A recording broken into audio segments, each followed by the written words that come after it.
Hello friends, good morning. સ્વાગત છે તમારું આજના એક નવા બ્લોગમાં. મહાદેવ હર. અને જો અત્યારે આપણે રસોઈ થઈ ગઈ છે બધી અને ફ્રી થઈ ગઈ છું, તો હવે ઉપર એક કામ કંઈક પતાવી દઈશું આપણે ફટાફટ. આજના જમવાના મેનુમાં છે દહીંવડા, રોટલી, સૂકી ભાજી, દહીં, ભાત, છાશ અને દાળ. તો આટલું છે આજના મેનુમાં. ફાઇનલી જુઓ, અમે નવી કાર લઈને સૌથી પહેલાં અમારા માતાજી એટલે કે કુળદેવીના દર્શન કરવા માટે નીકળી ગયા છીએ. હર્ષદ માતાજીના પોરબંદરની આગળ જે હર્ષદ આવેલું છે ત્યાં જાય છે અને હર્ષદ માતાજીના દર્શન કરશું, કેમ કે આપણે નવી કાર લીધી હોય તો પહેલાં માતાજીના દર્શન તો કરવા જ જોઈએ. એટલે જો બધાય રેડી થઈ ગયા છીએ અને અત્યારે અહીંયા પેટ્રોલ પુરાવે છે ગાડીમાં, પછી આપણે નીકળશું.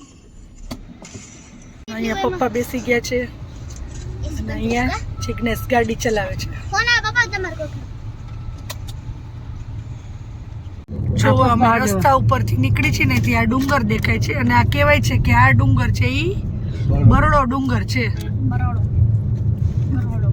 પોરબંદર સાઈડની જે જગ્યા છે ને ત્યાં આ ડુંગર જોવા મળે છે.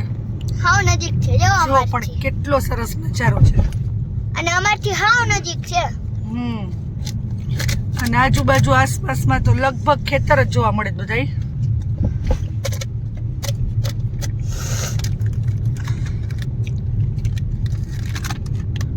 જો અહીંયા પૂરો થાય છે આ ડુંગર.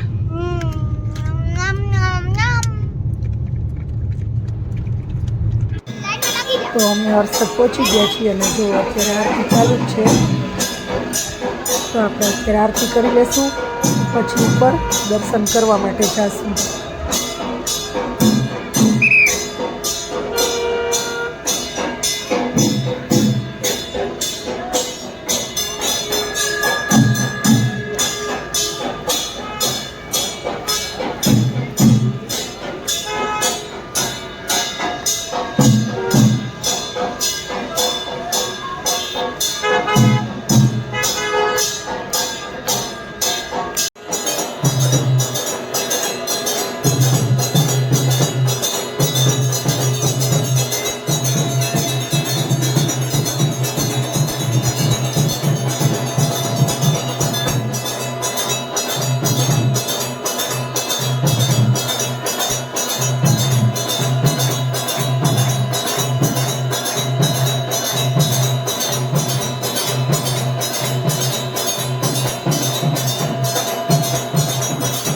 જો અને હર્ષદ માતાજીના મંદિરની સામે જ દરિયો છે એક્ઝેક્ટ. જો ત્યાંનો વ્યૂ દેખાડું તમને, કેટલો મસ્ત આવે છે.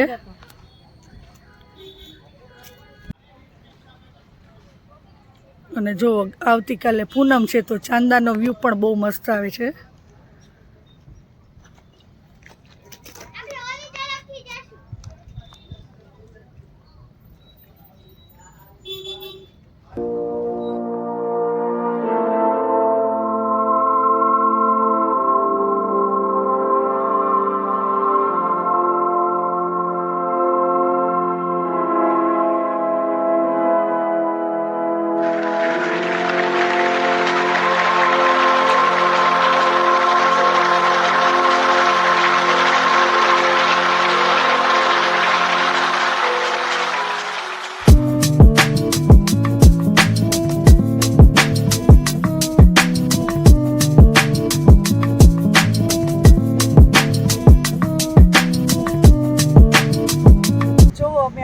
અહીંયા દરિયાની સામે એક્ઝેક્ટ. અને જુઓ, પહેલાં ત્યાં ગયા હતા ત્યાંનો વ્યૂ જોયો અને આવતીકાલે છે પૂનમ, તો જો એનો વ્યૂ પણ બહુ મસ્ત દેખાય છે. પૂનમનો ચાંદ જુઓ કેવો સરસ દેખાય છે.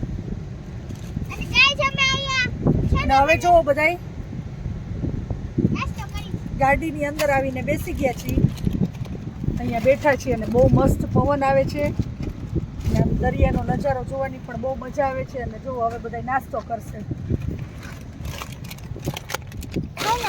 જો આપણી પાસે વેફર છે, સ્પ્રાઇટ છે, બધું લઈને જ આવ્યા છીએ. તો હવે બધા નાસ્તો કરશું અને દરિયાની મોજ લેશું. હા, એ પપ્પા ફાકી બનાવે છે, દાદા વ્યૂ જોવે છે દરિયાનો.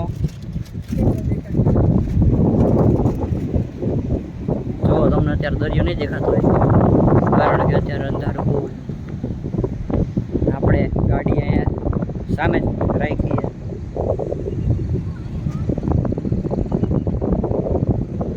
ગાઈસ તમે વિચારતા હશો હું ક્યાં બેઠો હતો ટ્રીપમાં, તો હું બેઠો હતો અહીંયા ડેકીમાં. જુઓ આ પપ્પાના કામનો સામાન છે, આમાં કપડાં, આમાંય કપડાં, આ નાસ્તો રાખ્યો અને હું આટલી જગ્યામાં બેઠો. અહીંયા પાણીની બોટલ અને આમાં શૂઝ, ચપ્પલ ને બધા. તો હું આ ડેકીમાં બેઠો હતો. જો અમે આવી ગયા છીએ ધ ગ્રાન્ડ ચામુંડામાં જમવા માટે. પોરબંદરની અંદર જે આ હોટલ છે ને ત્યાં આવી ગયા છીએ અને હવે અંદર જમવા માટે જાશું. બહારથી તમને જો હોટેલનો વ્યૂ દેખાડું. અને આપણે જમવામાં મગાવી લીધું છે પંજાબી મેનુ, સબ્જી, રોટી, સલાડ અને બટર મિલ્ક. અને જો હવે બધા જમી લેશું. જો તો અમે આવી ગયા છીએ પોરબંદરમાં અને આજે આપણે નાઇટ સ્ટે અહીંયા જ કરવાનું છે. તો જો આ અમારો રૂમ છે, અહીંયા છે ટીવી, અહીંયા છે કબાટ અને અહીંયા બેડ આપેલો છે. જો પપ્પા સૂઈ ગયા છે અને અમે લોકો અહીંયા નીચે ગાડલા નાખીને સુવાના છીએ.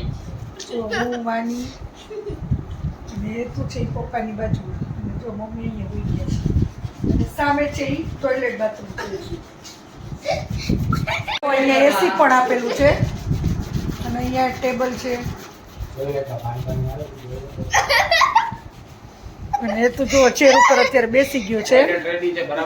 Hello friends, good morning. અમે છીએ અત્યારે પોરબંદરમાં અને જો બધા સવારે નાહીને રેડી થઈ ગયા છે અને હવે આપણે પાછું જવાનું છે હર્ષદ માતાજીની સવારની આરતી કરવા માટે.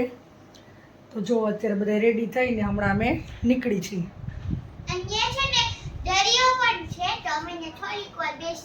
અને જો વાની બેને પણ નાહી લીધું છે અને રેડી થઈ ગઈ છે.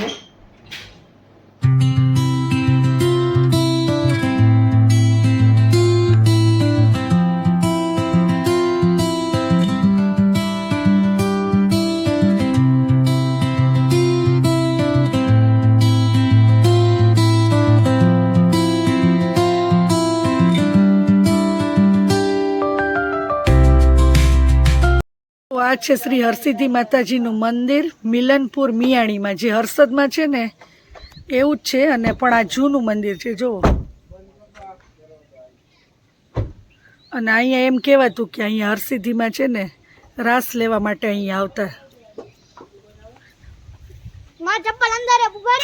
મિલનપુર મિયાણી ગામનું નામ છે. પ્રભાતસેન ચાવડાની રાજધાની. જો અહીંયા લખેલું છે ગેટ ઉપર.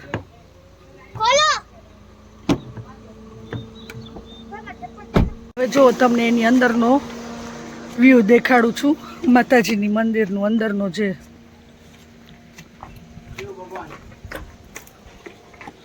હરસિદ્ધિ માતાજી છે કે શિવ ભગવાન? તો હરસિદ્ધિ માતાજી ક્યાં છે? ક્યાં અંદર? જો અહીંયા છે મહાદેવનું મંદિર. નહીં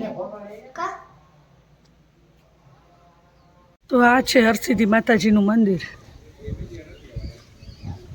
જો અંદરથી દેખાડું તમને.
ખીચડી, સૂકી ભાજી, ભાખરી, ગ્રીન ચટણી, છાશ. તો આટલું છે આજના મેનુમાં. ચાલો બધા જમવા.